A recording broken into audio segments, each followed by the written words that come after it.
I would like to now welcome Dr. Cathy Barrera, Prysm's co-founder, as well as Michael DeCastillo, Forbes staff journalist. And I believe we also have Nobel Prize 2016 co-winner of the Nobel Prize, Professor Oliver Hart, on the phone. Let's check. Professor? Yeah. Yay! He's here. Great. I guess I'm here. Welcome to the stage, Professor Hart. I'm very, I should suppose I feel bad, but I spent 3 hours sitting on an American Airlines plane at London. You're coming in. Take off and then finding the chance where I would make it, but it was just a pity. Coming in pretty clear. Learned a lot there. You're coming in pretty clear, so hopefully we can have a fun conversation here. I'm actually going to take just a moment to go into a little more detail. First of all, I'm Michael DeCastillo. I'm the new blockchain and crypto guy over at Forbes. I wanted to go into a little bit more detail about who we're going to be speaking with today. So, Professor Oliver Hart on the phone is a professor of economics at Harvard University. He won the Nobel Prize in Economic Science in 2016 for his work on contract incompleteness, which we'll let him go into a little bit greater detail on in person. Or virtually. He teaches Ph.D. students, second-year student courses on contract theory, an undergraduate course on government. We had a chance to talk for the first time last week, and I knew without a shadow of a doubt that he was a professor of contract theory, because when he told me that he was in his office at Harvard, he clarified immediately that it wasn't technically his office, Harvard owned, which was a new thing for me to have clarified, but very accurate. To my left is Cathy Barrera, Ph.D. She's a former student of the professors, but more importantly for today's conversation, she's the co-founder of a stealth blockchain consulting firm called Prysm Group, which you can see over here if you want to look them up on Twitter. She's going to go into a little bit more detail about what exactly Prysm Group is later on in our conversation. To get things started, I wanted to just take a quick poll of the audience, because in typical blockchain fashion, there's 2 very distinct skill sets going on here. And I want to try and get a vibe for who knows what. So raise your hand in the audience and make some noise so that the professor can hear you if you're coming here and you're on the blockchain side of things. I'd say that's about half of the people that raise their hand there and cheer. All right, now raise your hand and make some noise if you're coming here from the contract theory economics side of things. All right, that's a smaller group. All right, so we've got a large blockchain contingent and a small contract theory contingent. So we're going to have to lean on the professor to catch us all up to speed here. I think that this is actually a great opportunity, Professor Hart. Could you just, let's start off with just some very simple term definition here. For those who don't know what contract theory is, can you just kind of give us a little walkthrough about what it is that you're teaching at Harvard, just on a very simple level? Sure, I'll try. Contracts are very important to economists, even though they sometimes don't realize it. And it's because, I mean, if you think about it, in almost any economic transaction, practically, has some sort of contract in the background. Even, the simplest transaction where I go into Starbucks and order a cup of coffee, I put down the money, and then they hand me a cup of coffee. There's a contract there. They took the money and didn't give me the coffee, or if the sequence was the other way around, they handed me the coffee and I didn't give them the money, then, there would be some breach of an understanding. So, because things work out very smoothly there, we don't think about it very much, but there is a contract there in the background. Can you hear me all right? Yes. Yes, okay. Things become more interesting when there's some sort of time lapse between the 2 parts of the transaction. They're not simultaneous. So, if I borrow money from you because I maybe I have a good investment project. I mean, that's true of a lot of you guys. I mean, you have business ideas, but you may not be able, you need some financing, so you may go to somebody with money, and then the question is, what kind of deal will you do? Well, but let me go back to very simple borrowing, lending. I need money now, maybe to buy a house, and you hand me the money, then I promise to pay it later. What guarantees that I will pay it? Well, we use a contract for that, an enforceable contract, which gives you some rights later on if I fail to pay. And so, Professor, sorry to interrupt you. I'm going to be a little more aggressive when I interrupt since you can't see me. Okay, sure. That's all right. The simplest contract that you gave an example of is buying a coffee. Then more complicated contracts involve this element of time. Can you walk us through how this element of time being introduced to a contract introduces something called contract incompleteness? What is contract incompleteness, and how does it relate to bringing time into a contract? Well, contract incompleteness, it's a fact of life that in complicated situations, and these inevitably involve time. So if we have some sort of long-term relationship, it could be borrowing, a borrower-lender, or it could be two companies that are, one is going to supply some service to another over a long period of time. Then in situations like that, any contract you write is going to be incomplete in the sense that it's not going to specify everything you want. Anyone who's ever written a contract of any complexity knows that things can happen that you didn't anticipate. I mean, to take let's take a very simple example. What happened today to me? Cathy invited me to come and talk to you, and we agreed I would book a flight and all that, and she would book a hotel, etc., etc. But then, my flight didn't actually happen, and so we hadn't really planned for that contingency. Not that this was a very formal contract, but it was a sort of understanding about what would happen. But we never really talked about, well, what happens if there's bad weather and the plane doesn't take off? What will we do then? So when that happened, we had to go back and, if you like, renegotiate. And she said, well, how about doing it from a distance, whatever the word is. We were going to do a Skype, but we ended up with a phone call remotely. So it wasn't part of the plan, but it became part of the plan.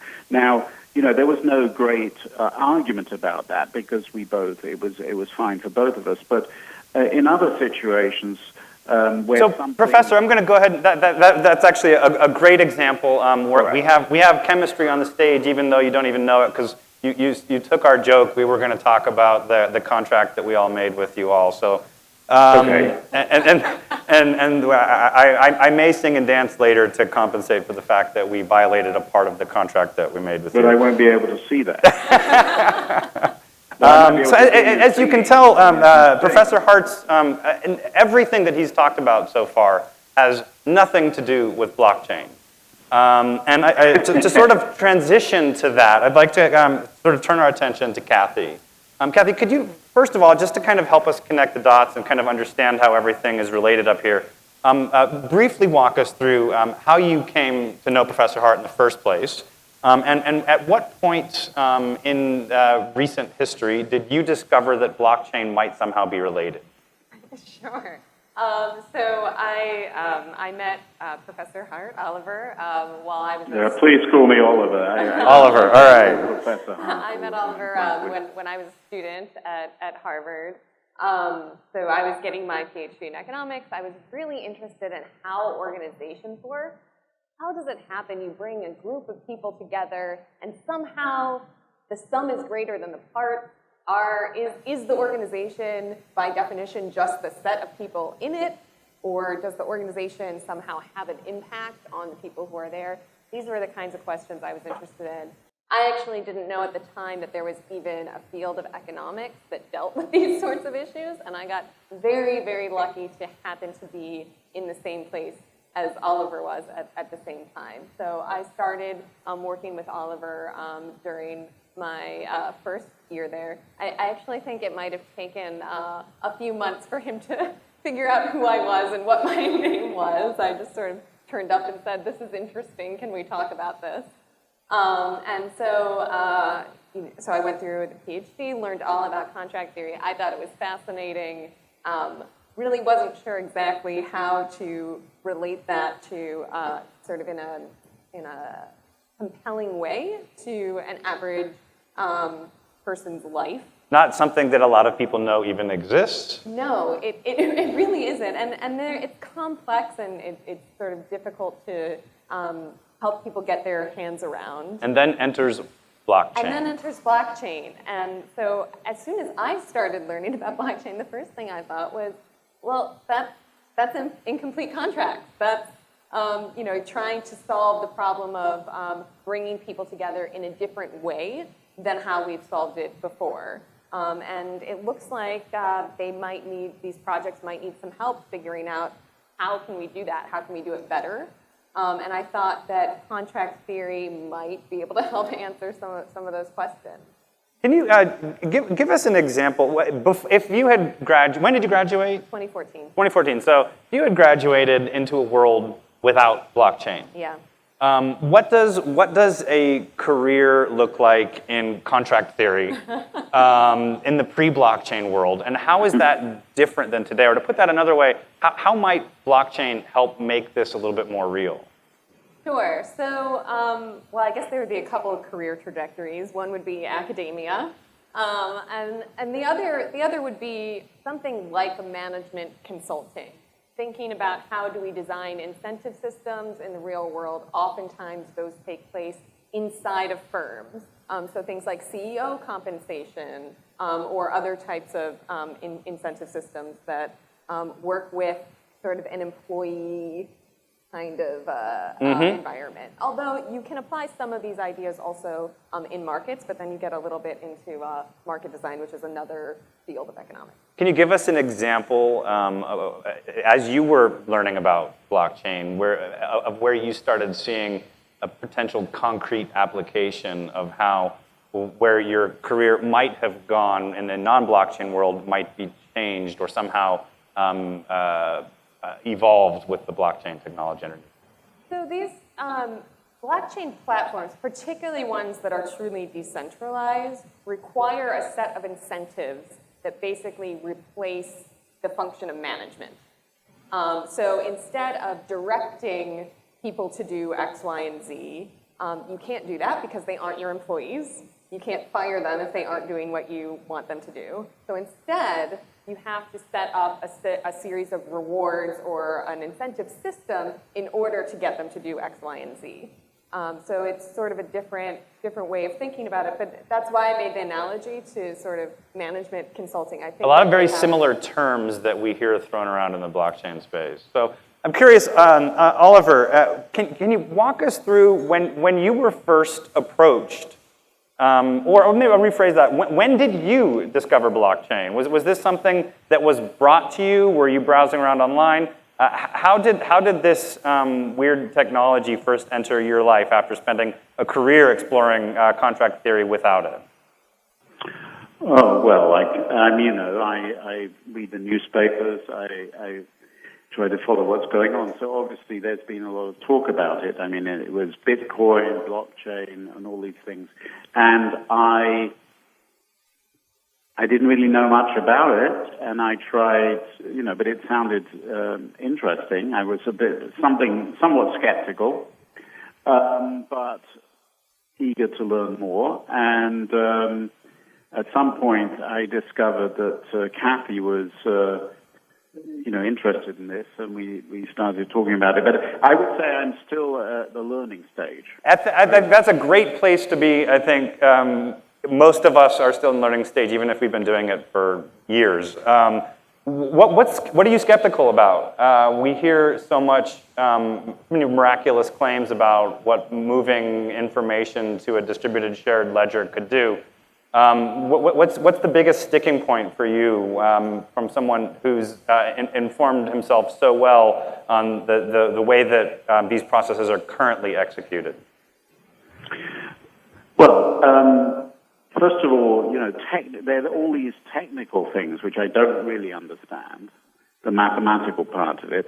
But putting that aside, I do see that it can help with verifying things. And as far as this is the level of my understanding is that, one of the things economists are concerned with is trust. And a lot of trust has to do with what you can verify.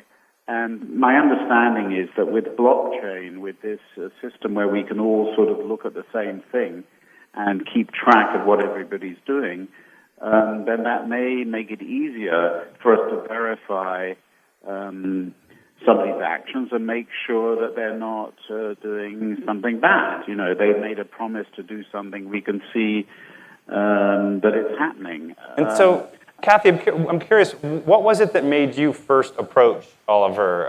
When you, having such an intimate knowledge of his own research and perhaps even the Nobel Prize winning paper that he co-authored, what was it that you thought, you saw in his work that you thought could somehow empower what you wanted? So one of the most important papers that Oliver has written, is co-authored with Sandy Grossman, is about the boundary of the firm. So when does a transaction take place, or a trade movement, say, of an input into the next part of the productive process? When does that transaction happen inside a firm versus when does it happen in a market or between two different firms? And the theory laid out in that paper is basically arguing that asset ownership is the most important thing. That's sort of how we should think about a firm. A firm is a set of assets that's all owned by the same entity. And if you're talking about some asset that's owned by a different entity, then that must be a different firm. So immediately when I started learning about blockchain, the first thing I was most fascinated by was the idea that you have a platform, you have a technology that cannot be owned by anyone, right? So this is an open source software, and there's a lot of people contributing to its maintenance, but there's no one individual or entity who controls the maintenance of that technology or controls that software. And that idea just kind of blew my mind. Like I was very fascinated by this. How could this work? And what does it mean for how we organize productive activity? Can you give a concrete example when you say that asset ownership is so important? When I had a chance to speak with Oliver earlier, he talked about who has the right to change a contract after the fact. Right. And that it's typically, that power is typically given to the asset owner. Can you give us, first of all, clarify if I have that understanding right, and then give us an example of, in the real world, where that kind of power might come into play. Sure, and probably Oliver can yeah, hop in here, Oliver, definitely. But I'll just give a brief definition, which is just owning something means that you have what we call in economics residual control rights. That means that you might write a bunch of stuff in a contract, like say you have a car. You might write a bunch of stuff in a contract that says your friend can borrow the car every Saturday, or this or that can happen with the car. But anything that's not specified in that contract can be decided by only the owner of the car. So it's going to matter who owns it, is going to determine what can be done with it in any scenario that's not specified there. In terms of how this matters in transactions, I'm sure that Oliver could be much more specific. Would you like to hop in there, Oliver, and kind of walk us through some real-world examples well, of no, how that... I'm glad we've turned to this, because this is the essence of it, and I think Cathy described it very well. I mean, the question of who should own something is actually pretty complicated, and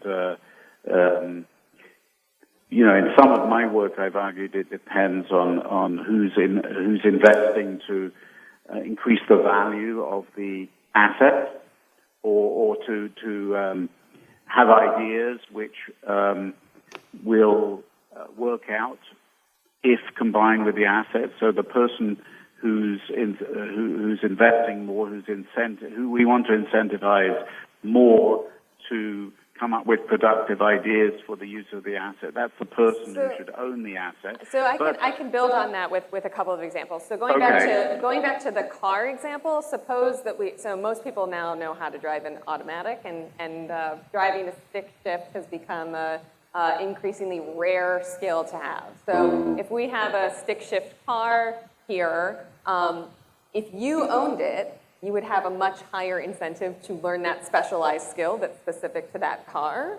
And if a friend of yours owned it instead of you, you would have much less incentive to invest in that specialized skill. Now, I think that can also be applied to blockchain. This could be one of the big challenges for blockchain. If you don't have control rights over the protocol, and you're building an app on top of it, then you can't be guaranteed on how that protocol is going to adapt over time. That might impact your decisions about how much you invest in the applications you're building on top. It might have an impact on the kinds of decisions you make because you don't have control of both pieces. So control rights of the protocol, I just wrote those words down because I think that's a nice transition to a really hopefully useful real-world example of how this might all come together, and in some ways has already come together and failed miserably, which is the DAO. Raise your hand if you know what the DAO is, with a capital T, the DAO. Okay, cool. The DAO was the first distributed autonomous organization. It was supposed to be the first of many. When we first started writing it in the press world, we had a lowercase t, the DAO, as in like the first DAO. And then it completely exploded, and we just started capitalizing it because we realized there wasn't going to be another one for a while, at least not another one worth talking about for a while. The DAO was basically designed to be an automated venture capital firm where a large group of people could buy these tokens, and then there was a smart contract, self-executing code written into the DAO that let that group of people vote on projects that they believed in and invest their own money collectively in these projects and then theoretically reap rewards. That was distributed autonomous was the key part organization. There was supposed to not be any ownership of the control rights over the protocol. The control rights over the protocol were the people. And somebody figured out a way to make one of the contracts do something that no one had anticipated before. And it wasn't technically a hack. They just made the contract do what it was designed to do in a way no one had ever imagined, and managed to move a vast majority of all the money that had been put into that organization elsewhere. So that's my brief history of what the DAO is, for those of you who don't know. Cathy, using the DAO as an example, could you kind of like maybe walk us, and Oliver, please feel free to jump in here as well. Walk us through what did you see that went wrong with that? I think it'd be really interesting what you see compared to what mortals see. And then how might we have prevented some of those problems using Oliver's work? Sure. So I actually think the most interesting thing about the DAO is not that the hack happened. I think if I've learned anything from Oliver, it's that contracts are incomplete. They are. You cannot make them complete. That's not a thing that's going to happen. So it's not surprising that unexpected things occur and that we did not have a contingency plan for that scenario. What I think is very interesting about the DAO is because they didn't have a robust governance system, essentially, they didn't have a process for what do we do when an unexpected thing happens. They didn't have a way to renegotiate when something unexpected occurred. And so to me, I think that's the most important thing to learn from the DAO is that we know unexpected stuff is going to happen, and we know bad things are going to occur that we're all going to say, hey, that's bad. But what we need is to put some process in place so that we can, if we're going to have these distributed systems, so that the community can come to an agreement about what to do next. This idea that all contracts are... Can I just... Yeah, please. Can I add something there? I totally agree with what Cathy's just said. I think if I could just add one thing that is very consistent with what she's saying.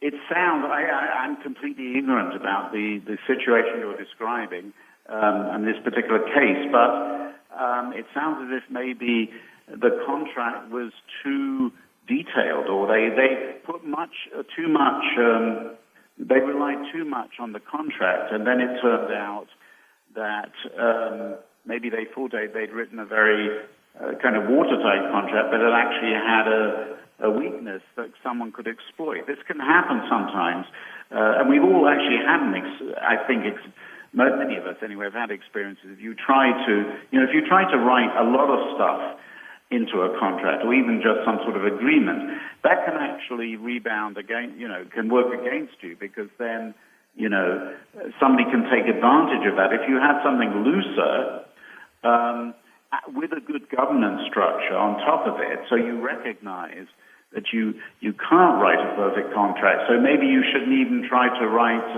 an almost perfect contract. It might be better to write something much looser and rely on other mechanisms such as ownership and governance and voting. So I'll open this up to both panelists. If all contracts are incomplete, how can we use undiscovered ideas or recently discovered ideas to cut down on that incompleteness, to make them less complete? If introducing a new term to a concept simply introduces a new kind of incompleteness, then how can we anticipate that incompleteness in ways that minimize it? So I'll be really interested to hear Oliver's point of view on this, but I think that the point here is that contracts, whether those contracts are legal contracts that will then enter into a system like the US court system, or whether they're code, because they're incomplete, what we need to do is manage around the outside of them. We need to find some sort of processes to deal with when some contingency occurs that we never put into the contract, or we all have learned more information and now we've decided actually, we all agree we don't want to do what this contract said. And so it's about finding decision-making processes that we can all be happy with that can fill in the gaps. And I think that so in sort of traditional organizations, the way that was dealt with was through things like hierarchy, control, and ownership. And the question is, how will those edges and issues of incompleteness be managed in these new organizations that are being developed? So, Oliver, when you hear stuff like autonomous organizations, distributed autonomous organizations, what you know about contract incompleteness, do you think that this idea is even possible? Has the blockchain world bit off more than it can chew with even trying to do an autonomous organization, or do you think that it's possible to remove enough incompleteness to remove the human element from the way an organization runs? My feeling, based on what I know, is that blockchain is not going to solve all the contractual organizational problems, by no means. In fact, I think that we're going to have to deal with these problems in the old way, which is by having, as Cathy was describing, by having people collectively decide on things, or owners, and the owners may be all the people involved in the project. It may be a cooperative project where we all have a vote or something like that. But governance is still going to be important in the way it always was. I think where blockchain can help is, as I was saying earlier, to make certain things easier to verify. So let me just give let me try an example, which may be wrong, and you can tell me if this is this is wrong. But I'm thinking of, if you're an author and you sign a contract with a publisher where they're going to pay you royalties, 5% of the sales. Traditionally, there's been a lot of trust there. I have written one book with Oxford University Press, and I sort of trust that they are telling me what their sales are and giving me the appropriate royalties. But my sense is that with new technology, and blockchain could be part of this, I may be able to see what's going on. Again, tell me if this is wrong. It may be completely wrong. But certain things will be visible to lots of people, and so I could check more easily on the sales they're making and see whether indeed, if I was worried, whether indeed they're giving me the appropriate royalties. So, and as I understand it, certain property transactions, we could keep track of, who owned a house and whether they sold it to somebody else, and that this would reduce transaction costs. And I can see how blockchain can be very useful for that sort of thing, but I don't think that's going to solve the fundamental problems of contractual incompleteness. If you are engaged in a 5, 10, 20-year economic relationship, I don't think blockchain is going to allow you to write a contract which anticipates the future. And therefore, governance, who owns what, and how we decide on the things that are missing from the contract that's still going to be important, and I think that's going to be solved in the old way. Do you agree with that, Cathy? Or do you think it's possible to encode more of this residual control into a self-executing contract? I'll build on this in two ways. So one, I think that is right. I think with example like royalties, being able to automatically execute some of the aspects of a contract is helpful, because then we can at least eliminate so then what happens if another book was sold and they don't pay me for that extra copy. That being said, I think that there are some limitations that have not been well discussed, at least, which is that if you have put together an automated contract that executes automatically in perpetuity, and the two parties come to a moment where they decide they would both like to renegotiate the terms, how do you set it up in a way that they can essentially rip up the contract and write a new one? Now, on paper, that's super easy. You can literally rip it, right? What happens if that contract is code instead? So I think that there's a lot of complications there. I think in terms of pushing the boundaries of how complete contracts can be, like using code instead of paper, can we get more completeness? I think it comes down to incorporating oracles, incorporating sort of different ways of automating the pieces of information that the contract might be able to read. So when you say oracle, can you, what is an oracle in this context, and how might it help improve contract theory, or reduce contract incompleteness? Sure. So smart contracts are essentially an agreement that is written into code that can execute automatically when terms of the contract are realized. So the issue is, how does a contract learn what terms have been realized? And so you can think of a very simple oracle. If you had a contract that we had a bet whether it was going to rain today, the contract could call an API and learn whether it had rained today, and it would pay the appropriate person. So you can have software oracles. Can I just jump in there? So how would that help with my plane trip? Where I could have got insurance. I could have, got insurance against my flight not happening. Actually, this is actually a fantastic example. Great question. So the insurance company AXA, I believe, actually has an insurance product for late flights that reads an API and determines whether your flight was late and automatically pays you. So if you had insurance on your flight today, Oliver, which maybe you did, you have to file a claim. You have to file a claim and go through all of the headache of actually getting them to pay you. And you might decide that that's worthwhile, but it will be a hassle. But if you have a smart contract doing that, you don't have to file the claim. It just happens automatically. So one of the things I really enjoy about being a reporter instead of a theorist is that I can have these fun conversations, and then we get to, a business reporter, we get to bring it down to the reality of the business questions. And which is a really elaborate and perhaps too long way to introduce your opportunity to plug your company. Can you tell us a little bit about, first of all, what is Prysm Group? And what kind of services are you already offering or do you hope to offer that might somehow help us bridge these two worlds? Yeah, absolutely. So Prysm Group is an economics and governance design firm.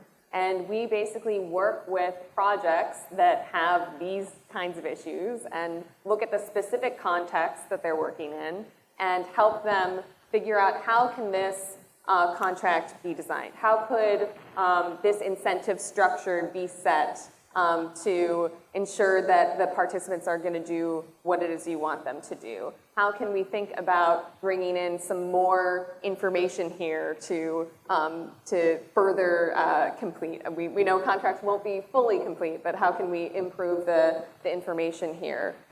In addition to things that are on the incentive and contract side, my partner Stephanie is here. She's an expert in market and mechanism design. So we're also looking at other areas of economics that are applicable to blockchain platforms, where the entrepreneur has a vision for what this distributed set of participants is going to come to the platform and do.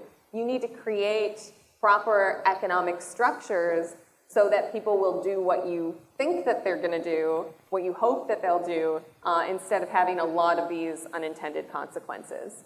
So, Oliver, I can imagine that you might be being approached by more than one person here. Can you talk to me a little bit about, talk to us a little bit about the demand that you're seeing? Are you being approached by a lot of people with who are trying to tap into this question of whether or not smart contracts can be improved using your ideas, or is Cathy kind of early to the stage, or perhaps totally crazy?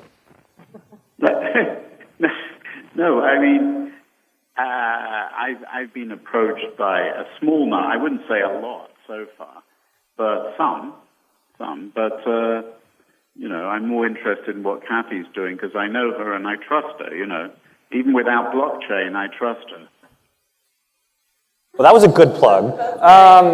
Do you take Cathy aside from as you are learning about blockchain and seeing how this technology may or may not align with what is, in a lot of ways, your career's work. On a scale of 1 to 10, how skeptical are you? Is there a future for this, or is it just a bunch of hooey? No. I think there's something real there. I can see that. The only question is how far does it go? I mean, just to give you, going back to my experience this afternoon.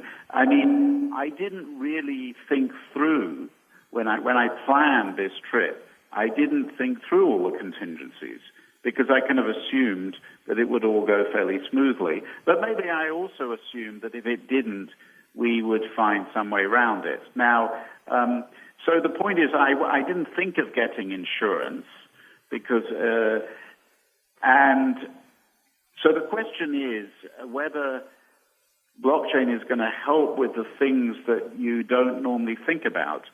I mean, let's take some example, a bigger example. You're a company in some other country and you are buying stuff from an American company or selling stuff to an American company, and you start this in 2015, and then you discover that Donald Trump has been elected, and the next thing that happens is there are tariffs and so on. Now, this is something you didn't expect. You didn't write that contingency into your contract. Similarly, if you were a British company, you didn't anticipate Brexit. You didn't write that into your contract. Now, I don't see blockchain solving that problem. Thank you so much for drawing the line there in concrete terms today. A whole bunch of, another set of problems. Winding things down here before we open it up to the audience. Oliver, do you own any cryptocurrencies? I do not. Why not? Because I'm a boring economist, and boring economists think that cryptocurrencies are a bubble. I'm sorry to say. That's not the same as blockchain. Great. No, sorry to put you on the spot there, but I'm glad to hear that. And do you own any cryptocurrencies? You'll have to ask my husband. Guido, does she own any cryptocurrencies? Good. That was a complicated looking answer. Winding things down here, Oliver, what's the most important thing that you want blockchain geeks to know about contract incompleteness? Well, I think we've talked about it, and Cathy has talked about it, and I've tried to talk about it, which is that governance still matters. I mean, because you can't write a perfect contract, you need to think about who has these residual control rights, and there are all sorts of ways of allocating them. And we see it we see it with traditional companies. Some of them are shareholder-owned for-profit companies. Some of them are cooperatives, consumer cooperatives, producer cooperatives. I think people should think about those kinds of organizations and which organizational forms are appropriate for this technology, for various aspects of this technology. But the critical point is that the governance is still going to matter, the ability to modify incomplete contracts, to renegotiate them, who gets to decide. And Cathy, what's the most important thing for economists to know about blockchain? This is a ripe field, both for those who are interested in doing further economic research in an academic setting about what are the implications of these new types of organizations, and also for economists who may, like myself, have left academia, but maybe can apply their skills at sort of an entirely new level, or at least to a very new technology. So that is the end of me trying to give you all a primer in the intersection of these two worlds, but I'm imagining that there's some experts out there who know a whole lot more than I do and have a question. The gentleman right up front here was too eager not to call on first. We have a microphone actually coming around, I believe. Do a little mic check. Yeah, looks good. Yeah, hi, my name's Thomas Cox. My question is about Ricardian contracts, which is the kind of contract that is simultaneously human readable and machine readable. Does that have any play in reducing the risks of incompleteness in contracts? Ricardian contracts role in contract incompleteness. Who wants to chime in on that? So the idea here is that you have a contract that can be read by a person and also by a machine. A little background. So the Ricardian contract was invented in 1996 by Ian Grigg. It is human readable in that it is text electronically, and it uses markup language to indicate which fields are, where you sign, where he signs, where the date is, where the amounts are. And they are intended to bridge between the human world and electronic world. They're actually at the heart of the EOS system, for instance. Well, so as we discussed earlier during the conversation, no contract is going to be incomplete.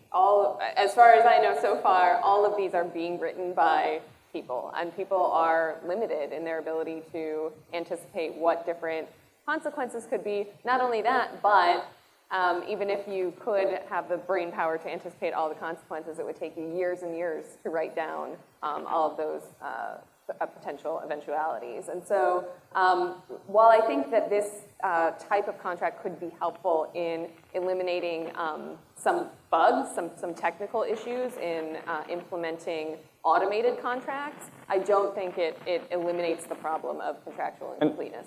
I'm just going to ask because I've just been very curious personally. So way back years ago, reading a random book I should not have been trying to read, Kurt Gödel talked about the incompleteness theorem and the proof that as soon as you introduce something to fix an incompleteness, you introduce a new kind of incompleteness. Yeah. Are we talking about the same thing here? Is this when everything is mathematically has to be incomplete, or at least these systems? Is it the same thing or no? I don't think so. I was fascinated by that theorem when I was young. Okay, it is different. But I don't think it's the same thing. It uses the same language, but because we're talking about if we're talking about a 10-year economic relationship, it's bounded, it's finite. In principle, you could. You might be able to anticipate the main things that are going to happen, but I think just in practice, you can't. I also think I'm going to throw in this thing. If you look at actual contracts that people write, firms write, I happen to be involved in a legal case right now. I can't say what it is, but I've had the opportunity to look at contracts that two very large firms, and you would definitely know the names of these firms, that they've written with each other. And they're very, very hard to understand. And this is one of the things, I don't know whether blockchain can help with this, but it's not as if, it's not just that they leave a lot of things out, they also are sort of incomprehensible. That's a good note to end on. Next question here. I want to try and get through a couple more before. Oh, the hands are going up crazy now. We'll keep the questions short and the answers short. Yeah. Well, first, thank you for stimulating intellectual conversation. And so Bitcoin is seen that its value is decentralization. And I'm hitting on what you're saying that might be the problem as well, decentralization. Yeah, so I think one of the problems with Bitcoin, it's not that it's decentralized. So there's a few ways to think about decentralization. I think the way we want to think about it here is that there's not one single entity that is in control. So it's not that it's decentralized, it's that there is no good decision-making process. That decision-making process could include many, many, many people, but if you don't have a clear-cut decision-making process, then when things go unexpectedly, no one has any idea what to do. Great answer. Go to the back here. We're getting just in the front. The gentleman with the sky blue jacket on. There we go. Thank you for the discussion. My name is Aryeh Lemberger. I'm an advisor for Optherium Labs. And I was listening to your conversation, and it focused around the public blockchain, public distributed ledgers. There are significant limitations, as you just mentioned, to these public blockchains, especially as it relates to contracts. For instance, let's say, I am Bank A, and I have a relationship with Bank B, and I have a different relationship with Bank C.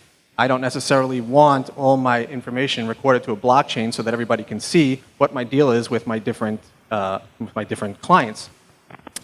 My company that I'm working on is working on a private blockchain system where Question? where you can get the benefits of recording things to the ledger without having this public thing. Because if you think about a contract, all that's really required in a contract is two signatures, you and me. Question? So what do you think about a private blockchain system in terms of a contract? Because all you really need is two people executing a contract. You don't really need all these outside people verifying the transaction, and you still get the benefit of recording a transaction to the blockchain. What's the limits of this concept? So I think that there are a few different benefits to blockchain. One is this verification piece. One is sort of the decentralization piece. The two sort of work together. There's lots of different ways, as I mentioned earlier, to decentralize a system. I think Bitcoin is at the far extreme in terms of decentralization, and a unified, vertically integrated firm would be at the far other end of the spectrum. And I think there's lots of experimentation to happen in the middle that we haven't seen yet. Great. Ladies? Questions? The lady over here. That actually worked. Okay. Fine. I'm Gordon Einstein. I'm an attorney for Prasaga. So this is a great session, presentation. I appreciate it. I'm going to probe but not challenge the idea of contract incompleteness. It seems to me you have the formal written contract, but then you have the legal environment within which it operates, and your principles of law, and eventually the courts, and eventually resolution. Yeah. So I think if you look at the ecosystem around a contract, then they're not quite as incomplete as they look, and you don't necessarily have to rewrite every single provision every single time.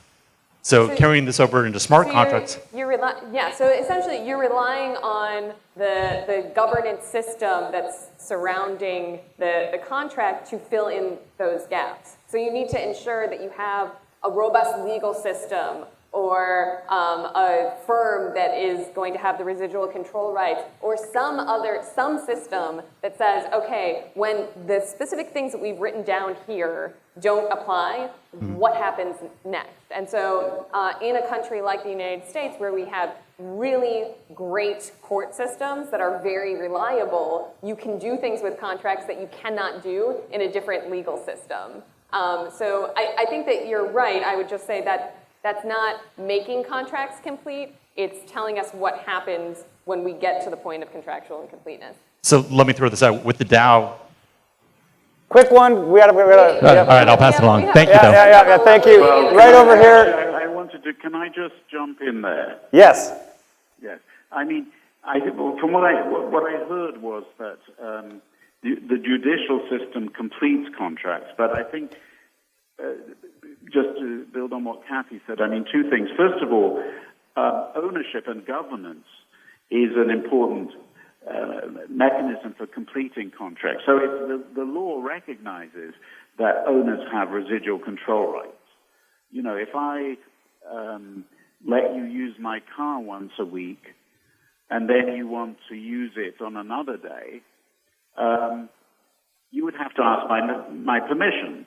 Because it's my car. I have the residual, you know, I didn't contract away. I said you could use it on Mondays, but I didn't say you could use it on Tuesdays. Or if you wanted to reupholster it, you couldn't do that without my permission. And the judicial system would uphold that. So in a way, the judicial system recognizes that owners have residual control rights. But the other thing is that relying on, I can't quite agree with Cathy that the U.S. legal system is so wonderful. I mean, it's extremely costly. It's extremely costly, and it's extremely slow. And there is undoubtedly quite a lot of risk associated with it, because some external person is finally making a judgment. The people involved in the transaction might prefer to do it themselves. Thank you for that. Next question. I'm Carrie. I work in blockchain and crypto, building an ecosystem for artists and collectors. My question is that I've been researching a lot of the utility tokens and even some of the security tokens out there, and they seem very dependent on these incentivization plans. And it looks like many of them are just mimicking and cloning each other. Yeah. How do you think that incentivization idealism and I guess pseudo game theory, is that going to keep them working? Is that going to help them in the long run, like on a macro level? Because it kind of seems a little fake to me, like a fake camaraderie, and you know. So you have like specific mechanisms on a platform. Like the reward system requires that when a person does X action, they are given Y number of tokens, right? So you have a very specific incentive system that's set up for each of these platforms. Now, certainly some are copying and pasting from each other.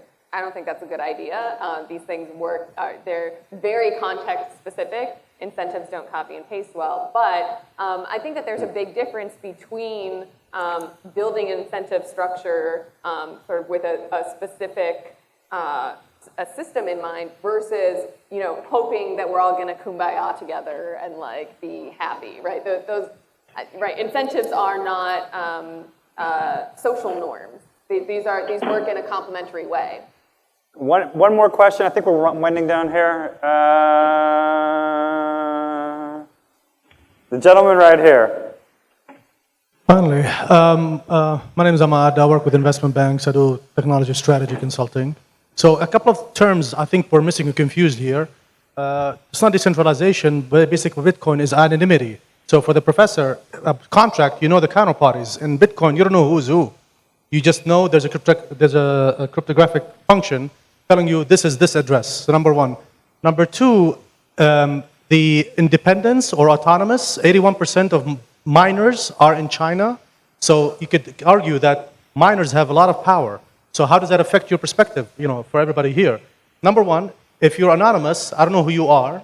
So does that mean that there's a contract? And So how does not knowing your counterparty impact writing contracts? because I don't know who's the person I'm dealing with for AML and KYC, and we see Is that your tons. question, though? Well, how does it affect his perspective? Yeah, that's my question. Yeah. Okay, so and the how autonomous does- aspect, knowing that miners can be grouped in one country like China, where the government has a lot of control over a lot of. That's two questions. The first one, I think, how does not knowing your counterparty impact contract incompleteness and contract theory generally? Open that up. Yeah, so, Oliver? Oliver? No, Cathy, go on. So just, I'll try to be brief. So it depends on the specific context, and it depends on what it is that you're trading. So obviously the Bitcoin part of the transaction is only one part. You're paying them to do something. Can the other side of that transaction be put on the blockchain? Can it be observed by this software in the same way? If so, then maybe the identity doesn't matter. But there's very, very few transactions that would actually qualify to fit into that category. So I think that there's a lot of stuff that we might want to do on blockchain that is going to require identity. Great. I think that's all the time that we have. I'd like to ask the audience, remember we have to be really loud because Oliver can't see your big smiling faces. So give a big round of applause for Oliver and Cathy.